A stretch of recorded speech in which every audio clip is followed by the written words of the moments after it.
For centuries, the story of Merlin has reached us in fragments, a shadow moving through the fog of legend, part prophet, part magician, part madman. His name echoes from ruined monasteries to modern fantasy, but who was he really?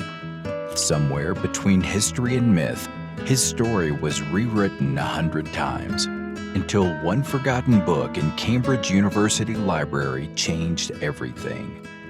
A plain 16th century register hiding a 13th century secret. A secret that could rewrite the legend of Britain's greatest wizard.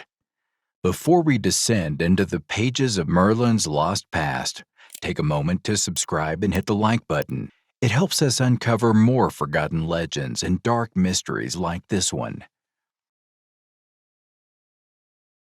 It began with a book no one thought important. A register of property deeds from Suffolk, England. Archivists at Cambridge were cataloging it when they noticed something odd about the binding. The cover wasn't leather. It was stitched from scraps of medieval parchment, recycled pages from older manuscripts. One fragment caught their attention. The handwriting wasn't Latin or English. It was Old French, the language of medieval aristocrats. And across its faded lines, one word repeated like a whisper: Merlin. The archivist froze. Could this be a lost page from the Suite Vulgate du Merlin? A rare continuation of the Arthurian romances written around 1300? Only about 40 such manuscripts exist worldwide. Each one is different, each copied by hand. If authentic, this page would be a new piece of one of Europe's oldest stories. What followed was a race against time. The parchment was brittle, folded, and glued into the book's spine. Touching it risked tearing it apart. The team needed to look inside without destroying it. So they turned to a kind of magic of their own, science. Using multispectral imaging, macroprobe lenses, and CT scanning, the researchers virtually unfolded the parchment. Each wavelength of light revealed different traces of ink invisible to the naked eye. Layer by layer, word by word, the text reemerged. It was a miracle of technology and patience. After 7 centuries, Merlin spoke again. The recovered lines described scenes no scholar had seen before. A blind harpist wandering the edges of King Arthur's court, a bald child giving royal commands, and a dragon summoned through flame to decide the fate of battle. This wasn't the wise old mentor of modern stories. This was something stranger, a shapeshifter, a trickster, half divine, half damned. A forgotten Merlin had returned. The words on that tiny scrap told a tale that felt more dream than history. Merlin appears as a blind musician, feeling the world through sound rather than sight, a symbol of inner vision.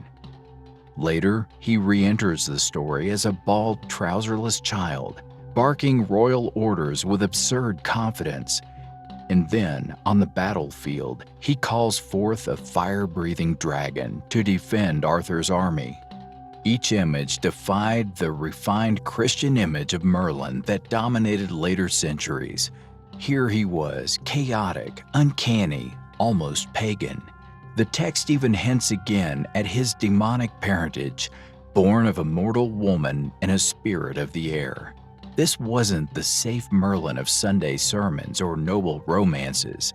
It was the ancient, untamed seer, powerful, unpredictable, and deeply human. To understand this wild Merlin, we have to travel back, not to Camelot, but to the dark forests of 6th century Britain. Long before knights and castles, there lived a poet-warrior named Myrddin Wyllt. Myrddin the Wild. After witnessing the slaughter of comrades at the Battle of Arthuried around 573 CE, he lost his mind and fled into the woods. There, he lived among animals, speaking in riddles, foretelling doom. To the Celts, madness wasn't shameful, it was sacred. Those who broke beneath grief might see the world more clearly. Myrddin's madness became his doorway to prophecy. In surviving Welsh poems, he laments war and speaks to trees, rivers, and birds. He's less a magician than a druidic hermit, a man whose suffering opened a channel to the divine. And somewhere in those verses lies the seed of Merlin. 5 centuries later, a Welsh cleric named Geoffrey of Monmouth turned that local legend into imperial myth. In 1136, his Historia Regum Britanniae introduced the world to Merlinus Ambrosius, half prophet, half historian of destiny. Geoffrey blended fact and fable with audacity. He merged Myrddin's forest madness with Roman and biblical imagery, making Merlin the mouthpiece of God's plan for Britain. Through him, Geoffrey explained wars, invasions, and kingship itself as part of divine prophecy. His Prophecies Merlini spread like wildfire. Monks copied it, nobles quoted it, and rulers used it to justify their thrones. For medieval readers, Merlin wasn't a myth. He was proof that their kingdom had been foretold. But Geoffrey's genius carried a theological risk. If Merlin could predict the future, whose servant was he? God's or the devil's? To answer that, Geoffrey wrote a backstory that would haunt the legend forever. In Geoffrey's version, Merlin was born from the union of a mortal woman and a demon, an incubus seeking to corrupt humanity. But the woman's faith thwarted hell's plan. When her child was baptized, the devil's power was weakened, yet traces of it remained. That baptismal twist solved a medieval problem. Prophecy required supernatural power. Supernatural power without God implied sin. By giving Merlin a demonic father but a Christian cleansing, Geoffrey made him both dangerous and safe. A man balanced on the knife edge between heaven and hell. Theologians debated him for generations. Was he a saint's instrument or a sorcerer's pawn? No one could decide, and that uncertainty made him fascinating. Merlin became the embodiment of forbidden knowledge, wisdom that existed outside the church's control. A century later, Europe changed. The Crusades had ended. Chivalry and courtly love ruled imagination. Nobles wanted stories not of wilderness, but of virtue, romance, and faith. So writers reshaped Merlin again. French poet Robert de Boron turned him into a holy advisor who built the Round Table as a mirror of heaven. In the Vulgate cycle, he guided Arthur with patient wisdom, a prophet in scholar's robes. The wildness was trimmed away. His demonic blood became a metaphor for temptation overcome. His madness softened into melancholy. He no longer spoke with trees, he spoke to kings. Yet even this refined Merlin ends in tragedy. The Lady of the Lake, Viviane, uses his own spells to trap him in a crystal cave or enchanted tree. It was a cautionary tale for noble courts. Even the wisest fall to passion. The medieval world had finally made Merlin respectable, and in doing so, nearly buried the man he once was. By the late 13th century, Merlin was supposed to be tamed, a sage fit for the chapel and the castle. But the Cambridge fragment, dated between 1275 and 1315, defies that order. Instead of a courtly saint, we find the wild seer reborn, blind, childlike, and dangerous. It's as if one scribe, somewhere in medieval France, refused to let the forest die. The page shows a Merlin unbound by doctrine. He shifts forms, speaks riddles, and wields magic not to serve kings, but to reveal truth. His blindness becomes spiritual sight, his nudity a symbol of uncorrupted honesty, his dragon the visible fire of creation. Whoever copied these lines was preserving an outlaw theology, a whisper that holiness could exist outside the church, and that knowledge could come from chaos. In a time when scribes risked punishment for heresy, that was a radical act. So the fragment isn't just a lost story, it's an act of rebellion pressed into parchment, a medieval refusal to forget where Merlin truly came from. Every detail in this rediscovered text is a doorway into medieval thoughts. Take the blind harpist. In Christian symbolism, blindness was often punishment, but in older Celtic lore, it meant enlightenment, vision turned inward. The harp links Merlin to the bardic tradition, poets who were both historians and prophets, the keepers of memory. Their songs held power. Their words were spells. Merlin's blindness reminds us that true vision doesn't need eyes. Then comes the bald, naked child. It seems absurd until you remember what medieval minds saw in childhood. The child represented purity, rebirth, the soul stripped of sin. Nakedness wasn't shame, it was truth unmasked. By appearing unclothed, Merlin rejects worldly pride and stands as he is, part divine, part human. And the dragon, that eternal symbol of chaos, becomes the mirror of Merlin's own soul. In older myths, dragons guarded treasure. In Christian lore, they symbolized evil. But here, the dragon breathes both destruction and creation. Its power without moral boundaries, the raw energy of existence. Merlin's dragon is not an enemy, it's an extension of him. Fire made flesh, chaos given purpose.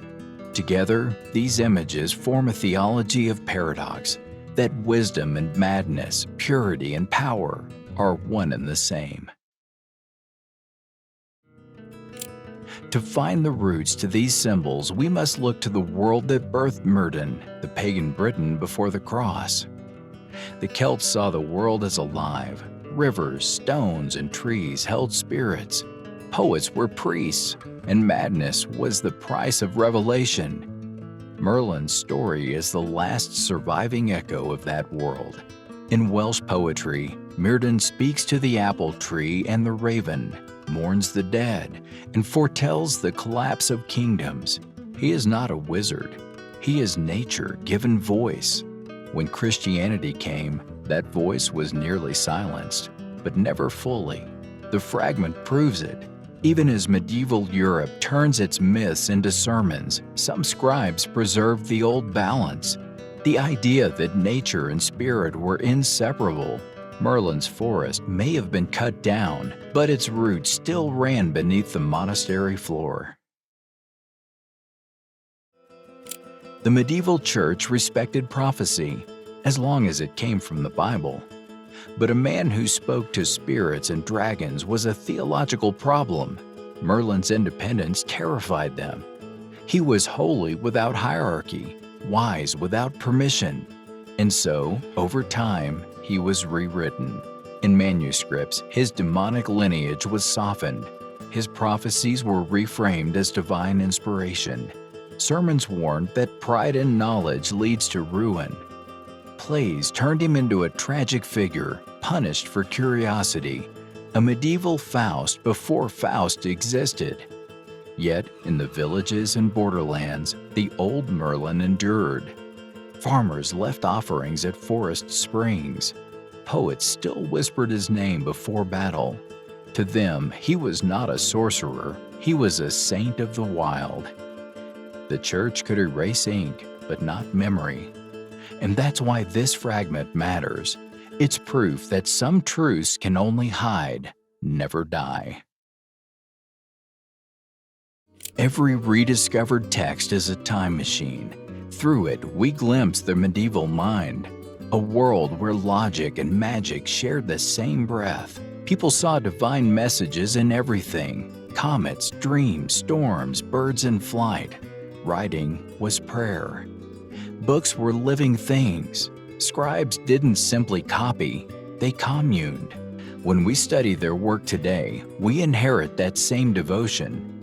The scientists who used lasers to read Merlin's lost words are not so different from the monks who first inked them.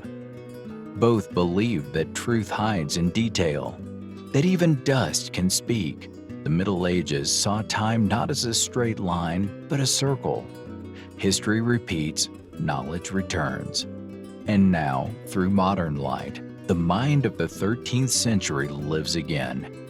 Perhaps this is Merlin's greatest prophecy, that even when stories sleep, they remember the way back. For nearly 1,000 years, Merlin's words were taken as literal prophecy. Kings cited them, priests preached them. In Geoffrey of Monmouth's text, the red dragon symbolized the Welsh, the white dragon the Saxons, a myth turned into political truth. But over time, his prophecies became mirrors, not maps. In the Romantic era, poets like Blake, Shelley, and Tennyson reimagined him as the voice of imagination itself. For Blake, Merlin was the eternal artist, the man who saw the divine in madness. For Tennyson, he was the wise old mentor doomed by love and time. In psychology, Carl Jung would call him the wise old man archetype, the inner guide who helps us face the unknown. Every mentor in modern storytelling, from Gandalf to Obi-Wan Kenobi, carries a spark of Merlin's spirit. That's how myths survive, by changing shape, just like their heroes. The wild prophet became the scholar, the saint, the wizard, and now the symbol of human imagination itself. The rediscovery of Merlin's fragment is more than a historical event. It's a story about survival. It survived because someone centuries ago tore it apart. A 16th century binder used its parchment as scrap to strengthen another book. That act of destruction became an act of preservation. When modern light unfolded it again, the message was clear. Knowledge is never truly lost. It only waits for the right eyes, the right tools, the right time. The fragments remind us that myth and science are not enemies. The monks sought truth through faith. We seek it through reason. But both are languages of wonder, attempts to touch what lies beyond the visible. Merlin's lost text is not only about magic.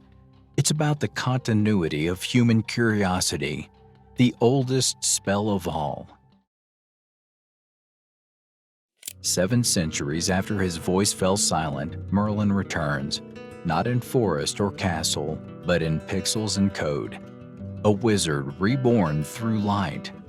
The same curiosity that once drove scribes to ink his name now drives scientists to resurrect it. And that is the miracle, the chain of seekers across time, from druid to monk to scholar to coder, all guided by the same spark. The blind harpist now sings through the hum of machines. The child prophet commands through algorithms. The dragon's fire burns again in the glow of a digital screen. Merlin's story has crossed every border time could build. He has survived religion, empire, and reason itself. And now, 1,500 years later, he whispers once more, "The story is not over. You only need to learn how to listen." Perhaps that is his final prophecy, that the real magic is memory, and the real immortality is curiosity. So when the scientists of Cambridge lifted that ancient page to the light, they didn't just reveal words, they revealed us, the same restless species still searching for meaning in the dark. The wizard returns, not to cast spells, but to remind us that wonder is still our greatest magic. If you enjoyed this story, subscribe for more forgotten legends, ancient discoveries, and the mysteries history tried to hide.